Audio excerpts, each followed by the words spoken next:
একটা কথা আছে না যে সর্বাঙ্গে ব্যথা ওষুধ দেব কথা। স্বাস্থ্য খাতে যে সমস্যাগুলি সেটা আসলে একদিনে তৈরি হয় নাই।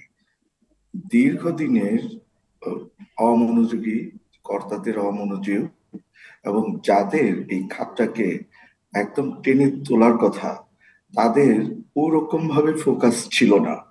এবং তার জন্য আজকে আমরা যেদিকে তাকাই মনে হচ্ছে যেন আমরা যা চাচ্ছিলাম সেরকম পাচ্ছি না। আসলে এখানে মানহীন চিকিৎসার কথা বলা হয়েছে।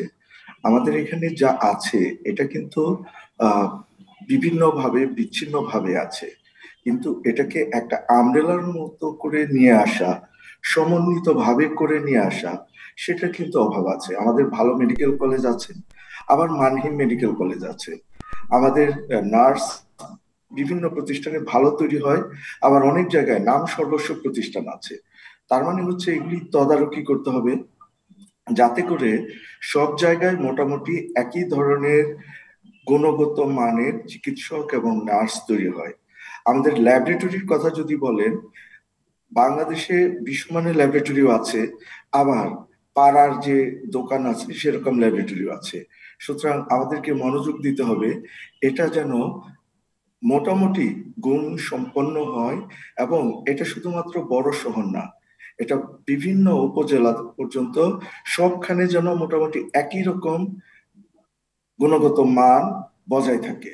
এবং এর জন্য তদারকিটা আরো বেশি করে করতে হবে, এবং আমাদের মধ্যে এক ধরনের কম্পিটিটিভ মনোভাব নিয়ে কাজ করতে হবে, যে আমরা যেন স্ট্যান্ডার্ড, চট করে আমরা বলি যে পশ্চিমের কথা, পশ্চিম না, আমরা যেন মোটামুটি আমাদের সার্কের যে বিভিন্ন দেশ আছে তাদের স্ট্যান্ডার্ডটা যদি আমরা অর্জন করতে পারি, এবং সেটা নিয়েও যদি কাজ করি, যে আমরা প্রথমে সার্ক এবং এরপর আলটিমেটলি আমরা কমনওয়েলথ যে দেশগুলি আছে সেসব দেশকে আমরা অতিক্রম করব। এইভাবেই কিন্তু আগাতে হবে। কিন্তু এখানে যেটা হয়, যে আমাদের এখানে যারা বিভিন্ন সময়ে ক্ষমতাপ্রাপ্ত হন এবং যাদের চিন্তা ভাবনা করার কথা, তারা স্বাস্থ্য খাতকে সেইভাবে মূল্যায়ন করেন না। স্বাস্থ্য কিন্তু একটা দেশের জন্য অত্যন্ত গুরুত্বপূর্ণ খাত। এখানে যদি সুস্থ মানুষ না থাকে, তাহলে সুস্থ কর্মী হবে না, কাজ করবে না।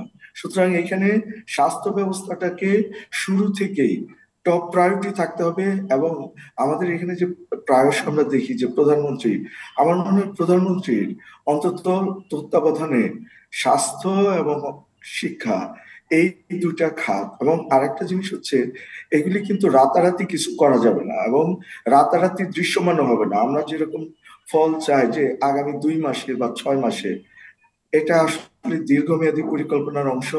এবং দেখা যাবে যে এখন শুরু করলে হয়তো 5 বা 10 বছর পরে এটা আরো বেটার ভাবে আমরা দেখতে পাবো। কিন্তু যদি শুরু না করি, আমরা যদি মনে করি স্বাস্থ্য মানেই হচ্ছে বাইরে যে চিকিৎসা করানো এবং আমার বা আমার পরিবারের চিকিৎসা করানো, সেটা কিন্তু হবে না। এটা আমাদের 18 কোটি মানুষের কথা ভাবতে হবে, এবং আমাদের যে চাহিদা সেটা অনুপাতে চিকিৎসক, নার্স, প্যারামেডিক্স, ওষুধ, সবগুলি একটা হলিস্টিক অ্যাপ্রোচ নিয়ে কাজ করতে হবে। সুতরাং এটাকে যদি আমরা একটা আন্দোলনের মতো আহ, না ঝাঁপিয়ে পড়ি, শুধুমাত্র রোগের চিকিৎসা কেন্দ্রিক স্বাস্থ্য ব্যবস্থা দিয়ে আমরা এই সমস্যার সমাধান করতে পারবো না।